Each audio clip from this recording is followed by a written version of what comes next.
Acabamos de chegar na parte aberta aqui. Antes de chegar no início propriamente dito da via, aqui nós temos os dedinhos. Ali ao fundo temos a silhueta do garrafão.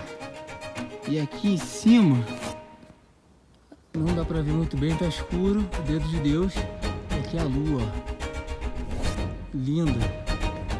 É isso aí, o Thiagão tá vindo aqui embaixo. São 2h30 da manhã agora. E temos aí essa subida à luz do luar. Finalizar aí com essa imagem, olha que lindo.